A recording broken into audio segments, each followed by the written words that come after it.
The interpretation is working. Okay. Dear Miss Aung San Suu Kyi, as president of the jury, which decided unanimously to award this prize to you, I have the great honor to welcome you.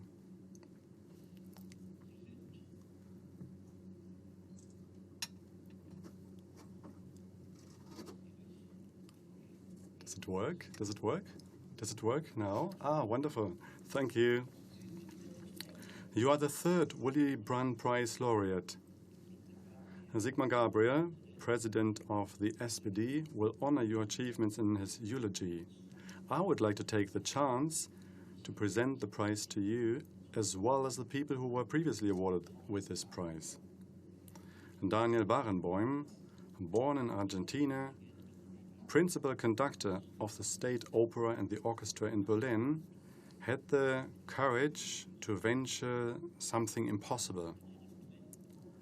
In a place where international peace was under threat between Israel and Palestine, he managed to create a youth orchestra in which young Israeli and Arab people of Jewish and Islamic belief were playing music together. Art can be a means to overarch insurmountable political positions. Barenboim lit a light of hope at a focal point of hatred, where hitherto no illumination can be recognized. Willy Brandt was awarded the Nobel Peace Prize at a time when in our part of the world the lack of freedom, injustice and violence were part of our daily lives. Europe was divided. Our own country was split. There was no illuminated path as to how to overcome that situation. There was no point in time when it would change, nor did we know how and if it would change at all. The only thing that remained was the hope that common sense would demand an understanding, as no side in the East and in the West wanted violence, which meant war. This made Brandt realize that peace is not everything, but that without peace, everything is nothing. Democracy can only be strengthened, and human rights can only be further developed if there is peace. Even this precious good, which is freedom, would be at risk if there was war. The hope that common sense would lead to peaceful understanding is a fundamental position which is again recommendable at the moment when we think of Ukraine and Crimea, because no side wishes for war. Jens Stoltenberg was chosen to be awarded the second Willy-Brandt-Preis. He was the Norwegian Prime Minister when a single individual with the name of Breivik committed the unimaginable crime to murder innocent people, trying to intimidate society through terror.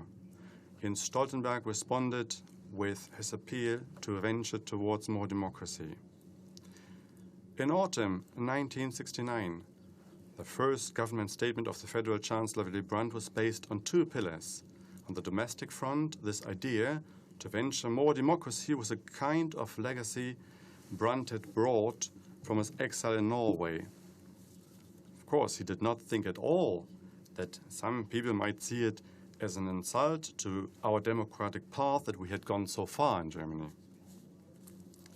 The second pillar was based on the realization that in the nuclear age, security could only be reached together, meaning with a potential enemy and not against him. Only cooperation instead of confrontation, working together instead of deterrence. Now, in autumn, Jens Stoltenberg will take up the responsibility as General Secretary of NATO. in a tense situation, although no side wants war. And the West has made it clear that stability of Ukraine cannot be achieved through a membership in NATO. Stable security in Europe requires the participation of Russia and America, and the participation of Europe. As important as the two big players are, they cannot decide without the Europeans and without a Ukraine with an elected representative government.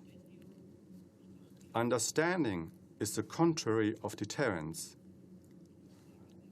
a relapse into the thought patterns of Cold War blocs, of which the outgoing General Secretary of the Alliance, Rasmussen, spoke when he recommended deterrence. I cannot imagine that Jens Stoltenberg will insist on the principle of deterrence. The German Federal Minister of the Environment, Barbara Hendricks, has just recently and with great emphasis pointed out that global warming might get out of control. If climate change becomes uncontrollable, we might enter into situations in which we cannot even imagine life. CO2 emissions need to be cut substantially and quickly. Energy prices will rise, and the announcement of Obama to supply gas in the future, she considers to be not a serious debate. It is a planning in the medium term, assuming that the relationship with Russia will remain tense in the next 6 years. She does not believe that. I share her hope. Cooperation is irrefutably the key word for all great problems of mankind and its survival. Nor the drinking water supply, nor the rising sea level can be solved by military means. After the theoretical realization, practical steps have to follow. This is the tradition in which our laureate of today stands. For the eulogy, I would like to pass the floor to Sigmar Gabriel with great pleasure.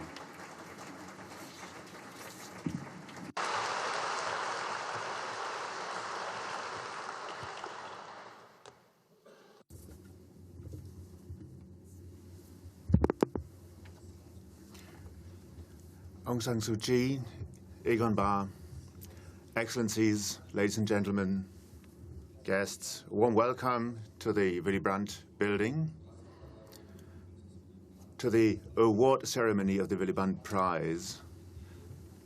The idea was generated in the year 2010 on the occasion of the 40th anniversary of the Warsaw Treaties and the Treaties of Moscow, which the former Federal Chancellor Willy Brandt at his time, concluded so that he could come to a peaceful coexistence with the states in Eastern Europe, which before had been conquered, looted by Germans. The former Chancellor Willy Brandt created the conditions with these treaties that our neighbors to the east would make peaceful experiences with Germany as a neighbor. And the experiences with these peaceful treaties, the experience that the borders were not questioned, the experience that cooperation and peace would be guaranteed by our country also when it was anchored firmly in the European and transatlantic alliance. These were the necessary preconditions so that in 1989, the Soviet Union did not stand up against the peaceful revolution in the eastern part of Germany. And therefore, we would like to remind everybody of the courage of Willy Brandt, and everybody who knows a little bit of the history of that time knows that this was anything that could be taken for granted. The contrary is true. Willy Brandt got a lot of fire, and still his activities paved the way for the German unity. And we would like to remind of that important person, and we would like to remind of the importance of cooperation and understanding between nations, and this is why we generated this prize. Aung San Suu Kyi, you're today for the first time in Berlin. You're not the first time in Germany, I just learned, and as you told me moments ago, you were in Germany one time before. You were in Nuremberg on a farm. And you had to cross the yard if you wanted to wash yourself, and there were these noises made by farm animals that woke you up in the morning, and I hope that you will have a better accommodation in Berlin this time. A warm welcome to you. For us in the Willy-Brandt building and for all citizens of this country, it's a great honor that you visit our country and that you visit the Willy-Brandt building, the headquarters of the party. Warm welcome. I believe Willy-Brandt would have deemed it an important honor that you, Aung San Suu Kyi, accept a prize which bears his name. Because just like him, you had to endure persecution, repression, and just like him, you stood up against that pressure of persecution, and just like him, you are fighting and struggling for freedom and democracy, for the right of people to express their opinion freely, and for the right to determine their own destiny and the destiny of their country themselves. And just like him, you are fighting and struggling for a peaceful transition of your country out of a military dictatorship into a democratic and free country. A prize for outstanding people who committed themselves to the promotion of understanding, freedom, peace, just like the former German Chancellor, Nobel Peace Prize laureate, and SPD chairman had done.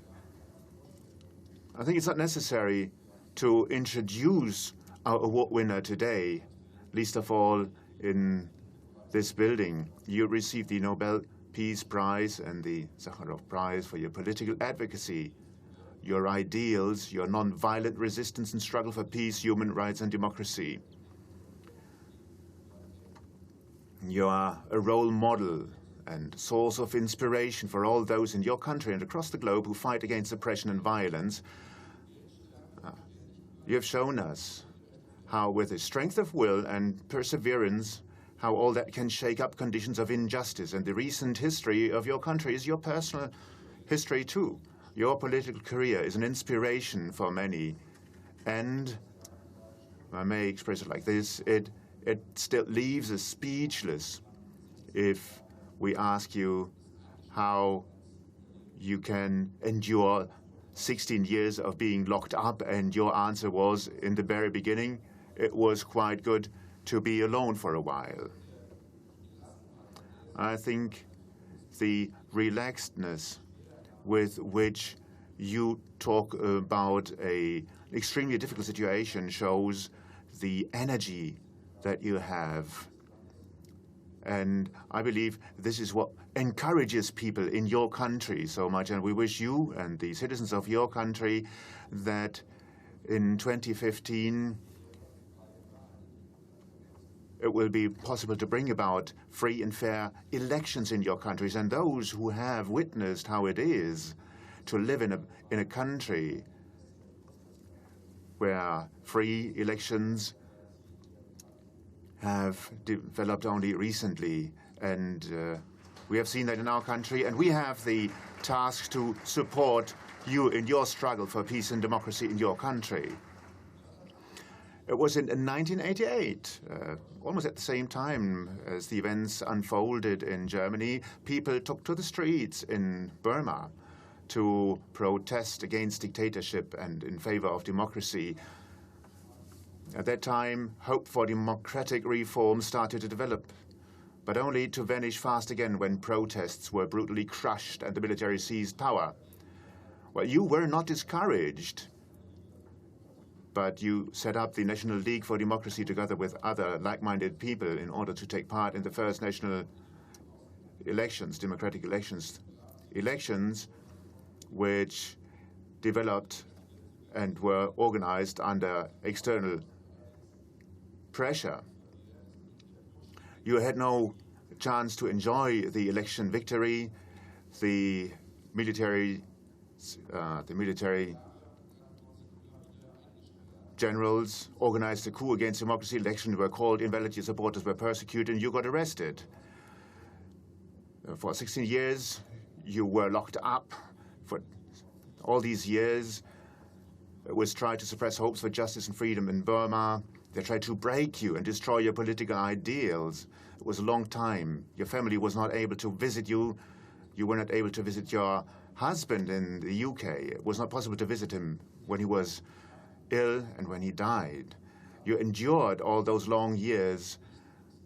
You were putting up nonviolent resistance, and then after a long time, a silver lining appeared. You were free again. The feeling of satisfaction and maybe even of triumph must have been beyond description at the time when the house arrest was lifted and the military was willing to cede power and to admit reforms. All of a sudden, the country was at the same turning point where it had been in 1988, and it now had the opportunity to embark upon the right path, the path of democracy and freedom. But not all tasks would have been fulfilled, and I'm very pleased that we have with us today the chairman and president of the Friedrich Ebert Foundation, Kurt Beck. The Friedrich Ebert Foundation has opened an office only recently in your country, but we're not allowed to work together with parties there, not yet. But from the history of the Friedrich Ebert Foundation, I, for one, know that the colleagues of the Friedrich Ebert Foundation always have found a clever way to support democratic parties, nevertheless, and that I am sure that the Social Democratic Friedrich Ebert Foundation is going to become a good partner in your country. A warm welcome to Kurt Beck, the president of the FES, the Friedrich Ebert Foundation. Those who have followed the news on 1st of April in 2012 became a witness of pictures from Burma, which only recently would have been unimaginable. Tens of thousands of people danced and celebrated in the streets. And that day, by-elections for parliament took place at Aung San Suu Kyi, and the candidates of the NLD won 43 out of 45 mandates. And the rest of the world came to understand that hope and freedom can be achieved, can return to Burma with the necessary support. And this is inseparably linked with your name. And Willy Brandt once said, just like freedom is a necessary precondition for democracy, in the same manner, more democracy just creates the very space in which freedom can be practiced. And these two calls of Willy Brandt to venture towards more democracy and to be a people of good neighbors, internally and externally, for hardly anybody else would this be such a fitting statement like for your work in your country. Freedom and democracy are inseparably linked and need each other. They are the necessary precondition for a peaceful coexistence of peoples, also within the state. None of one entity can exist without the other, and none of these two elements can flourish without the flourishing of the other. And our task as democratic politicians is it to create the conditions so that freedom and democracy can flourish in a society. I'm convinced that this is possible only if we create the conditions so that people, no matter where they come from, no matter which gender they have, which religion they are affiliated to, no matter who their fathers or mothers have been, that they can also all live with the same dignity. If they all have enough to eat, if they can work, if they have the opportunity to enjoy education, if they don't have to fear to be ostracized, if they find help in times of need, and if they can participate with full rights in the political and cultural and economic life. As Social Democrats, we've been pursuing these objectives for more than 150 years now. With your courage and your vigor, you have changed the way the country looks like, your country looks like. And due to you, people can imagine a life in freedom and democracy, and they now want to live in freedom and democracy in the vast majority. This is an historic achievement also for future generations. This is linked with you and your supporters. 70 years ago, we had a similar chance here in Germany. After the horrors of the war and dictatorship, people in the western part of the country were able to live in freedom and democracy. We got the opportunity to live a self-determined life in peace, prosperity, having good and friendly relations to many of our neighbors. But without trust and support from outside, we in Germany wouldn't have been successful. Only the initial help and the support of friends and partners helped us and allowed us to let freedom and democracy flourish and to create the conditions necessary so that people in our country can live a life in dignity. Today, on the occasion of your visit, we want to promise that we will be such a partner to you, too, in the upcoming preparations for the free elections, but particularly also after these elections, together with the European Union, so that step by step, democracy and freedom, prosperity and life and dignity for all people will be possible in your country. Your country is facing an opportunity, but at the same time is facing an important challenge.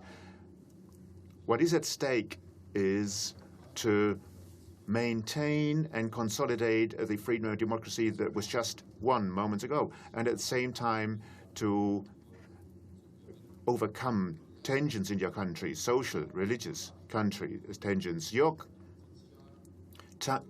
country has a task to restructure your country, to open opportunities for education, to do away with social misery and need, and to bring about reconciliation and understanding within the country.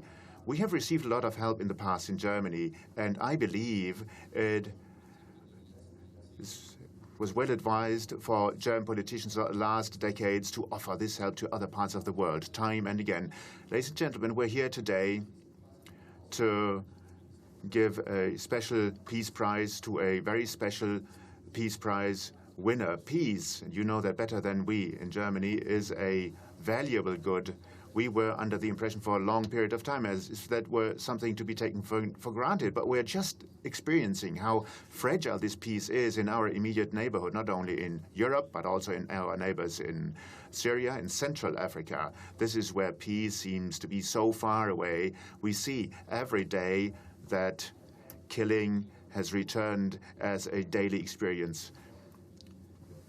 People try to flee from violence, and we see tragedies happening and unfolding at the borders to Europe. But also in Asia, peace is at risk. The rhetoric is heated up.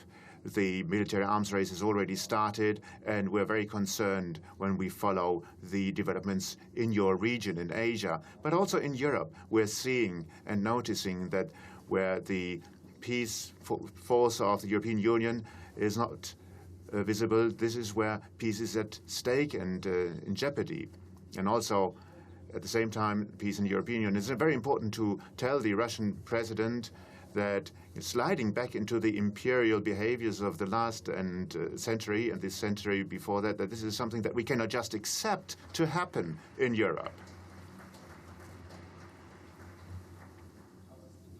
But at the same time, it's also true that the federal foreign minister and the federal German chancellor every day make a new effort to solve this conflict at the negotiation table and not by deploying heavy arms at the eastern borders of NATO.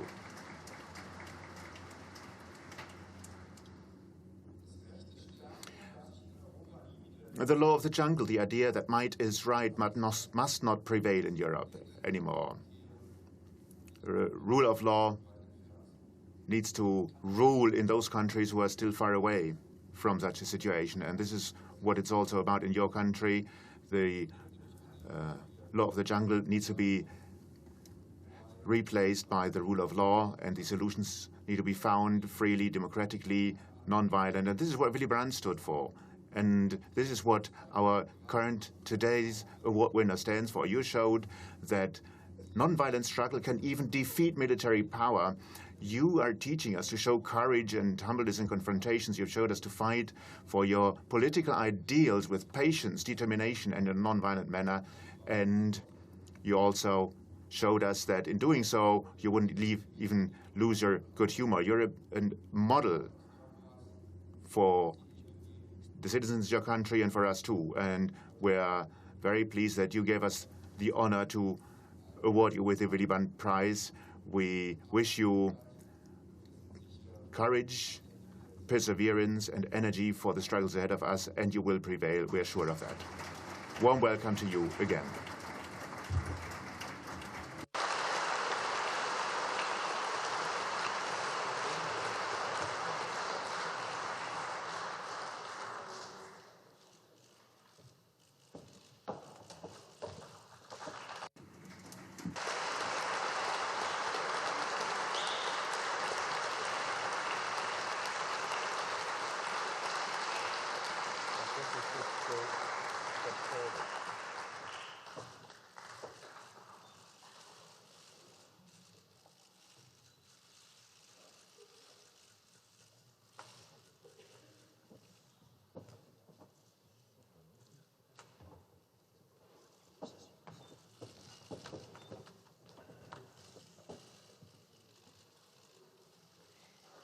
I would like to begin by thanking the SPD and all my friends here who have made it possible for me to come to receive the Willy-Brandt-Preis and to talk to you.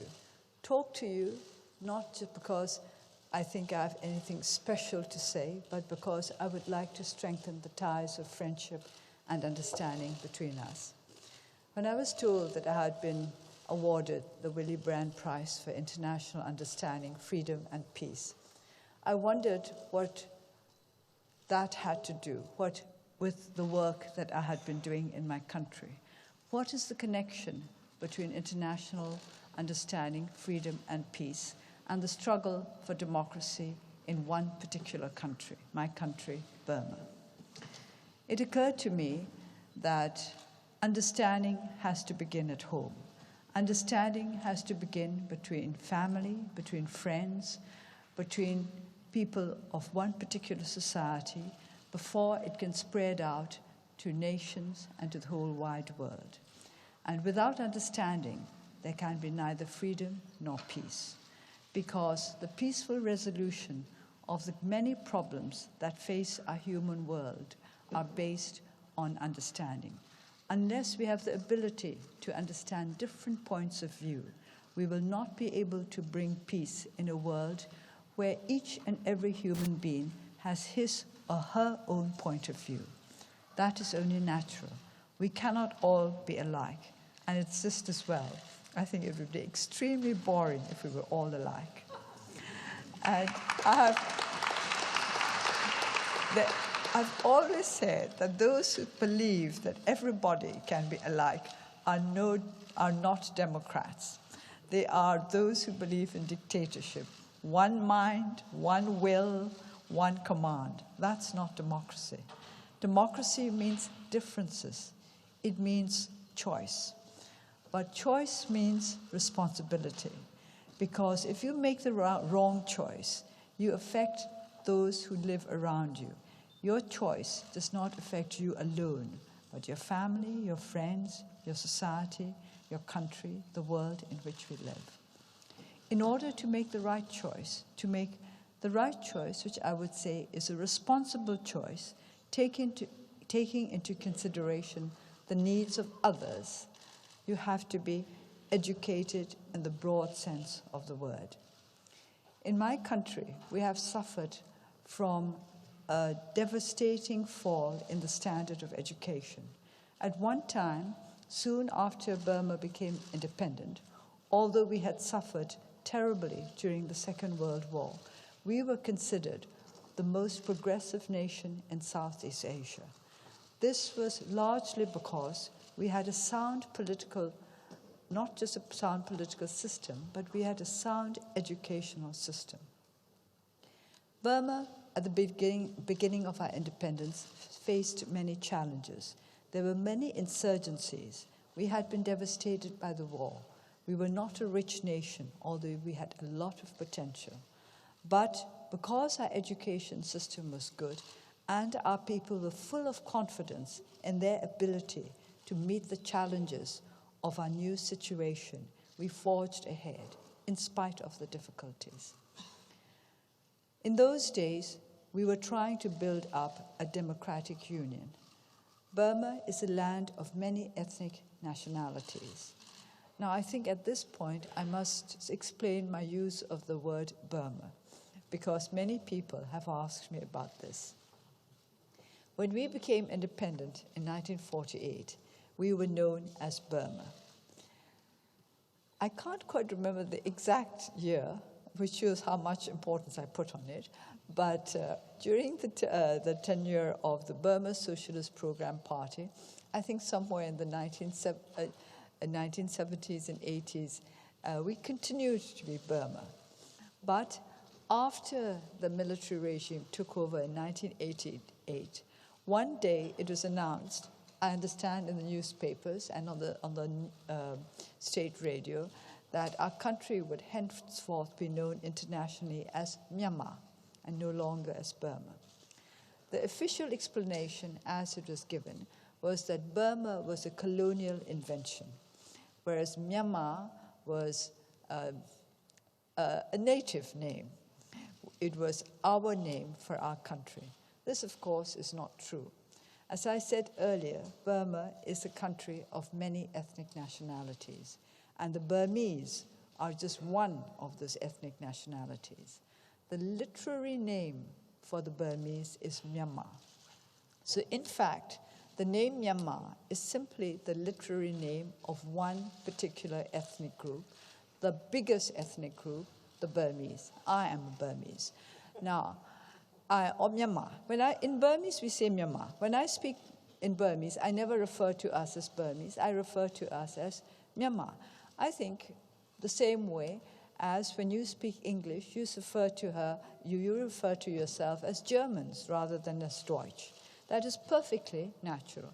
Or the French will say they are French rather than Français when they speak English. In the same way, when I speak English, I refer to my country as Burma. But the main reason why I object to the new name Myanmar is because it was imposed on our country without referring to the will of our people. In other words, Myanmar was a name given to us in an entirely undemocratic fashion. It was decided by those in power that this was how we were going to be known. So I continue to refer to my country as Burma.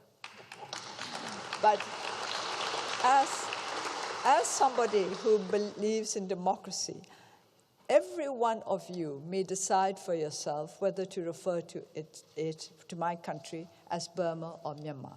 Both are equally acceptable to me if you use it out of your own free will and not because somebody has forced you to use that name. So to go back to what I was saying, when we became independent, we had many challenges to meet, many problems to overcome. But we were full of confidence because we felt that we, a small nation, a people not particularly well known in the world, had been able to stand up to, at that time, two of the greatest powers in the world, Britain and Japan, during the course of the war, and to emerge in 1948 triumphantly independent once again. But independence means, again, like democracy, choice and responsibility. You have to choose for yourself the path that you're going to walk, and you have to take the responsibility for whatever you may meet along that path. And whatever you may meet, you have to make the best of it, not just for yourself or for your generation, but for generations to come. And that is where education comes in. Because we had a sound education system there, we were confident that we would be able to continue to walk the right path towards building a nation that was a true democratic union of different peoples, all united in their diversity. However, that was not how things emerged. The military coup that took place in 1962 heralded an authoritarian regime that has lasted over 50 years. That is half a century, more than half a century. People forget that we were under military dictatorship for more than half a century. At one point, the military dictatorship was known as the Burma Socialist Program Party. But names don't mean anything. The truth of the matter was that our country was ruled by military dictators officially until 2010.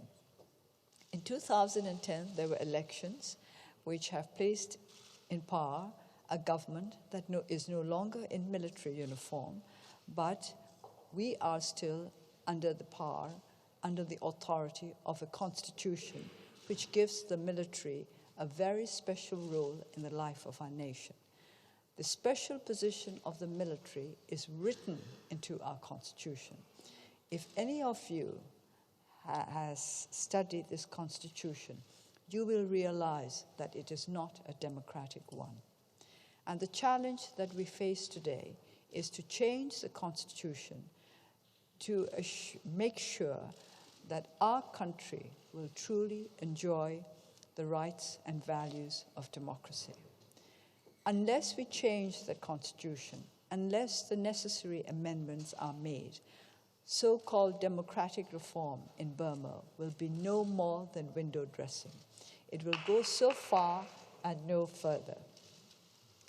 I think this is the big issue that we have to face today. But there are other issues that have arisen because of the tentative steps towards democracy that have been taken since 2010. As we become freer, we have to bear more responsibilities. We have to cope with our fears, with our prejudices, with the necessity to give understanding to those who are different from us. And in many ways, these are greater and more difficult challenges than coping with oppression, with coping with injustice. Because when we have to cope with oppression and injustice, we are strengthened by the knowledge that we are struggling for what is right. But when we have to cope with our own fears and prejudices, it's an entirely different matter altogether. Very few people are able to see their own prejudices as prejudices. It is much easier to recognize others' prejudices. But most important and most dangerous of all is our inability to recognize our own prejudices and our own fears. I do not think we need to be ashamed of the fact that we can be fearful. Human beings are fearful. I doubt that there has ever been a single human being who did not know fear. People have talked about me as being very courageous, but that does not mean that I have not known fear. It simply means that I have had to learn to cope with my own fears and to overcome them and to make sure that they do not distort my values and my life. But if we do not have the courage to face our own weaknesses, we will not be able to forge ahead. Apart from the challenges of a constitution which is undemocratic, we have to face the challenges of tensions within our own country, ethnic tensions, communal tensions. And as we face these tensions, we are in grave need of the understanding and help of our friends from all over the world. I do not believe that we can resolve conflict through condemnation, through anger, through trying to find out whom we should accuse of the troubles that have arisen. What we have to try to do is to recognize the foundations of the fears and prejudices that have led to hatred and to conflict. If we find out what the roots of fear and prejudice are, we will be able to cope with the consequences of these fears and prejudices. Unless we can do that, we will not be able to bring peace or freedom to our country. And as long as peace and freedom are lacking in one particular country, we cannot claim that the whole world is at peace. Willy Brandt was right in equating freedom and peace with democracy. We need all three if we are to live our lives as dignified human beings. I, like many who believe in democracy, recognize that it's not a perfect system, but still the best that we have been able to devise, because it gives an opportunity for everybody to express their own values without fear that they will be condemned or punished for holding these values, for subscribing to these values. The values that we believe in, as those who truly believe in democracy, are that we can learn to live with one another despite our differences. But in order to live together in peace with those who think differently from us, we have to be aware of the need for what I refer to as negotiated compromise. To me, that is the foundation of a democratic culture. And what we are trying to do in Burma is not simply to set up a democratic political system, but to establish the foundation of a truly democratic culture. It is not easy, after half a century of dictatorship, to establish such a foundation. Our young people grew up under an authoritarian regime. And an authoritarian regime not only breeds fear, it narrows our outlook of the world in which we live. In order to be safe, we have to keep to a very narrow path. And after having kept to an extremely narrow path for decades, it is difficult for us to broaden our horizons. We will do it, we can do it, but it will take time.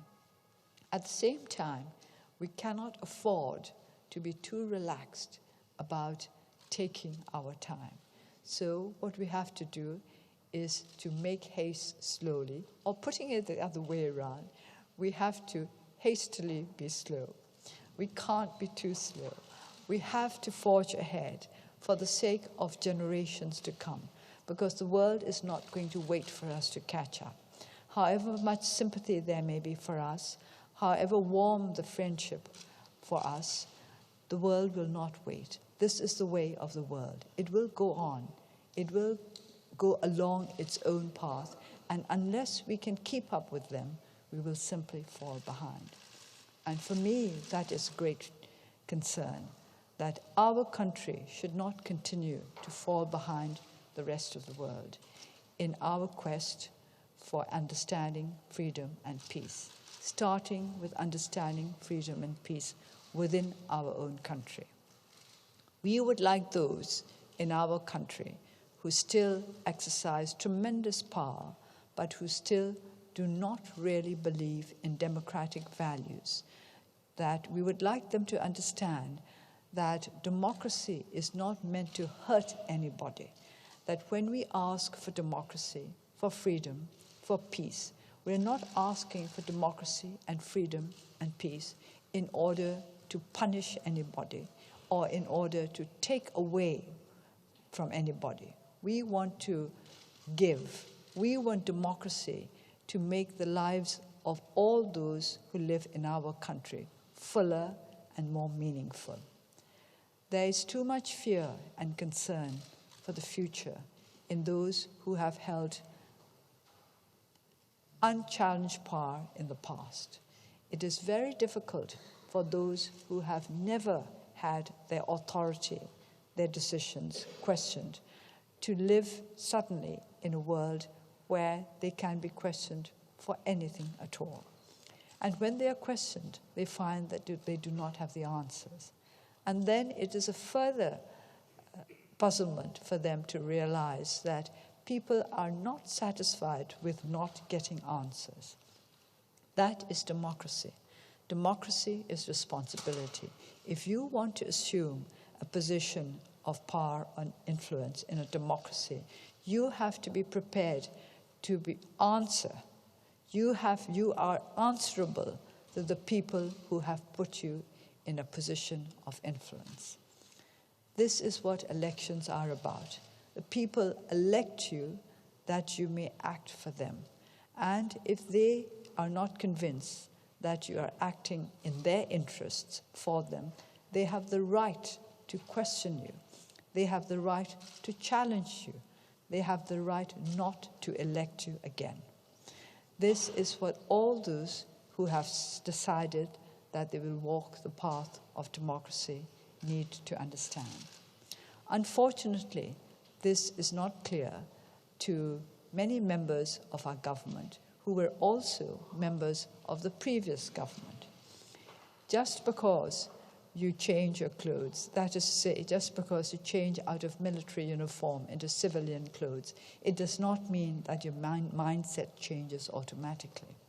The way in which you have operated for decades does not change automatically in 3 years.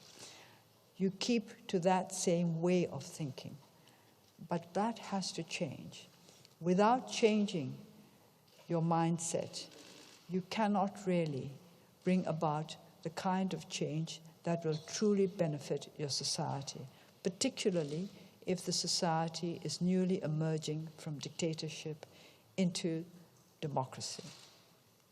Burma is not yet a democracy. We have been given the chance to build a democratic society. We have not yet built one. But because we have been given the chance, because we now have a choice, we are at a most sensitive, most dangerous time in the path of our evolution. Many people have talked about the difficulties and dangers we faced previously under the military regime. But I think that the dangers that we face now are greater, because this is a time when we have the chance to make our nation the kind of nation we have hoped for a long time. And such chances do not come again easily. We have to take this chance while we can and to make the best of it. And in this, we need the support and help of our friends. Those of you who have been experienced in the transition from authoritarianism to democracy, those of you who have been involved in facing the challenges of different ways of thinking, clashing, and to find an answer out of these clashes. Those of you who have had to build unity out of diversity. Those of you who have worked for reconciliation between different ideologies and different peoples. I think Willy-Brandt would have understood our problems. He would have understood perfectly why national reconciliation is so important for us. My party, the National League for Democracy, when it was founded in 1988, placed national reconciliation at the top of our agenda. Without national reconciliation, we would not be able to forge ahead. And for us, national reconciliation had many faces. It was reconciliation between the military regime and our civilian population. It was reconciliation between those who believed in authoritarianism and those who believed in democracy. It was reconciliation between different ethnic groups and different communities. National reconciliation will have to be the foundation of the democratic union that we wish to build. I do not think you would find anybody in Burma who would object to the idea of a truly democratic union based on understanding between all our different ethnic groups and communities. But how we achieve that union has yet to be decided. There are those who theoretically wish for a union, but are not doing enough to bring about unity. How can you have a union without unity? And how can you have a unity without understanding? And how can you have understanding unless you are prepared to let go of some of your own prejudices and some of your own desires, that we may all live together in harmony and in peace? So democracy is not just a matter of getting, it is also a matter of giving up. Giving up some of the things that you hold dear, if you know, if you have the courage to recognize that what you hold dear may not work for our nation as a whole. This is what we have to cope with now in Burma as we proceed along the path that has been opened to us. In an emergency democracy, the most important elections are not the first ones, but usually the second or the third. Those are the elections that will decide whether or not we have genuinely decided to walk the democratic path. In Burma, we have had two major elections, two elections of historic importance. One was in 1990, and this was when my party, the National League for Democracy, won 82% of the seats. Because we won too many seats, we were not only not allowed to form a legislature, the great majority of our leaders ended up in jail or under house arrest. That was in 1990. Now, the second historic elections were held in 2010. Those elections were held as part of the 7-step roadmap that was laid down by the military government in 2003. This was step number 6, preceded by the step that made this present constitution legal. There was a referendum in 2008 to adopt this constitution, and according to this referendum, 92% of our people thought that the constitution was desirable. This is very interesting because I don't think 92% of them went to the polls at all. But still, strange things can happen. And we understand that this figure, I understand that this figure, 92%, means that the constitution that was adopted in 2008 was every bit as popular as the constitution that was adopted in 1974, also with 92%. Coincidences happen in Burma. But the 1974 constitution was a socialist one. This was the one on which the Burma Socialist Program Party government founded its authority. Now, the 2008 constitution, also adopted by 92%, is the foundation on which this present government has founded its authority. And it's also interesting that in the 2010 elections that were held as a result of the 2008 constitution, the present ruling party won 82% of the seats, very similar to the percentage by which the NLD won in 1990. As I said, Burma is a land of coincidences. Now we are moving towards the 2015 elections. Of course, I must refer in passing to the 2012 by-elections, which the NLD contested. We boycotted the 2010 elections because they were based on a constitution which we did not consider democratic or desirable. But we came to an understanding with the government in 2011, and consequently, we contested the 2012 by-elections. But now, the next elections will be in 2015. And these elections, the way in which they are held and how Burmese politics evolve during this year will decide whether or not Burma is firmly on the road to democracy.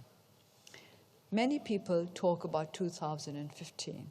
but I've always held that the crucial year is this year, 2014. Whatever happens in 2014 will decide the shape of 2015. Whatever emerges in 2014 with regard to amendments to the Constitution and the resolution of internal conflicts will decide how we are going to proceed in 2015. So instead of looking only at 2015, we need to look at Burma now, today. How democratic is the present society in Burma? How committed is the present ruling government to democratic values and practices? I heard this morning that the chairman of the Elections Commission, and I think I should mention that the Elections Commission chairman is appointed by the president, so that it is not exactly a neutral, objective body, announced that in subsequent elections, only candidates will be allowed to campaign for their constituencies and not the leaders of parties. That is to say, I will not be allowed to campaign for my party members in other constituencies than the own in which I would be contesting. I asked the President of the legislature, your legislature, President Lambert, this morning, whether the same rules apply in Germany. He was astonished. And I think most Democrats would be astonished. So I mention this because I would like you to understand the necessity to keep a very keen eye on what is happening in Burma now and on the steps that the government and those bodies that are closely associated with the government, such as the Elections Committee, are doing now in order to ensure that the 2015 elections will fall into the kind of pattern they desire. That is not necessarily the democratic pattern. So I would like to urge my friends and our well-wishers, our friends, to keep a very, very keen eye on what is happening in my country today, now, and what will continue to happen throughout this year, because this will give a very clear indication of where this government is trying to go, where it wants to go. Does it want to go towards a truly democratic union, or does it want to go towards an authoritarian state disguised in democratic garb? This is something that you must study and try to make the whole world understand what is going on. We are not so proud or vain as to think that we can stand alone in this world. No country can stand alone in this world today. And when we say that we need the support and understanding of friends and well-wishers, it is not because we do not have belief in our own selves. It is not because we do not have confidence in our ability to take care of our own problems, but because we recognize that the problems of nations in today's world are all linked in some way or the other. It is amazing how those who talk about the sovereignty of their nation, about the necessity to keep nations from interfering in the internal affairs of other nations. It's amazing how those who engage in such rhetoric are quite happy to let any nation engage with them economically if they think it's in their interest. So we cannot separate issues in this way. We have to take a holistic view of democracy.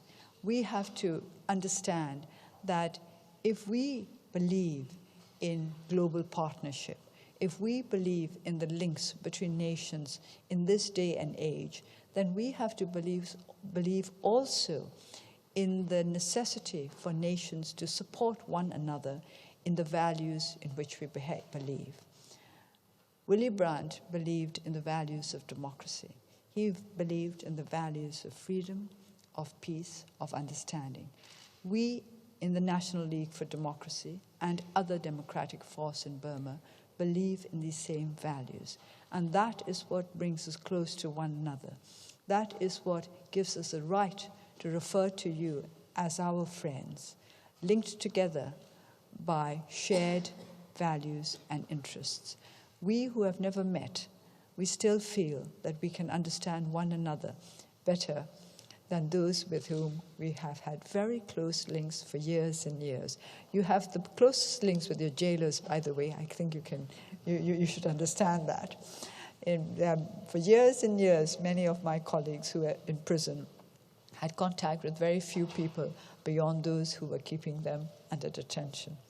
But that is not the same as friendship. That is not the same as shared values. But yet, it is these very jailers that we wish to be our friends, our colleagues, the people who will march with us together in our efforts to construct a new nation. This is why national reconciliation for us is the basis of a democratic union that will stand up to the challenges of the future. I have absolute confidence in the potential of our people to make Burma once again the most progressive nation in our region. But before we get to that point, there are many challenges that we have to overcome. And I would like to request you, our friends and well-wishers, to help us in overcoming these challenges. Not materially necessarily, but spiritually and with the force of your belief in the values for which Willy-Brandt stood. It is with great pride and at the same time with great humility that I accept this prize, because any prize that one accepts is a responsibility. When you accept a prize for freedom and peace and democracy, you commit yourself to those values. If you are unable to accept those values, then logically and ethically, you have to reject that prize. And I have no intention of rejecting the prize. Apart from anything else, we need it. It is a very generous prize, and I would like to say that I would use it towards education in my country, because education is essential to building up the kind of broad understanding, the kind of flexibility of the intellect that I would like our young people to possess. It is this flexibility of the intellect that will enable them to overcome their fears and prejudices and to establish the roots of a nation that is truly able to build unity out of diversity. And I would like to conclude by thanking all of you who have given us courage and hope and who have strengthened us throughout our struggle. There were days when we felt that we had been abandoned. We felt that the world had forgotten us. And then suddenly, a voice from far away would remind us that we had not been forgotten, that there were people who still cared, people who were of a different race, of a different religion, a different color, a different country, but who were human like us and who continued to care for us. It is for this caring, it is for this way in which you have never abandoned us that I would like to thank you today, all of you who are here, the SPDC, all of you who are not here, but who believe in what we who are here believe in. And most of all, I would like to say how much I appreciate the fact that a man such as Willy-Brandt lived. Thank you.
Dear Honorable Aung San Suu Kyi, I want to thank you so much for your speech, for honoring us in accepting the awarding of the Willy-Brandt-Preis, and in giving us a courageous commitment to democracy.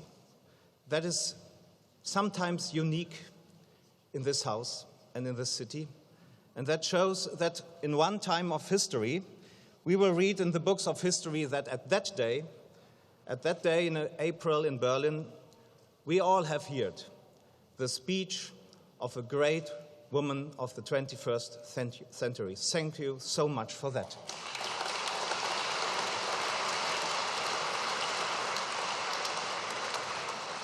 And please allow me one personal remark, that you put reconciliation in the center of your speech, and that you make so clear that democracy bears responsibility, is something that should not be only heard by the people who are now in the government of Burma. It should be heard by all of us, because a lot of people in the world sometimes forget that fighting for democracy always bears responsibility, and you make it clear to us in a way with your speech that reached our heart, and that is something that cannot everybody do. Thank you again for that.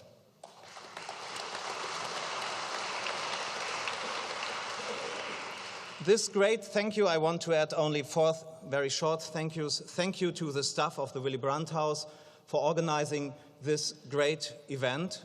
I think we can really be proud of our staff doing so good work. I want to thank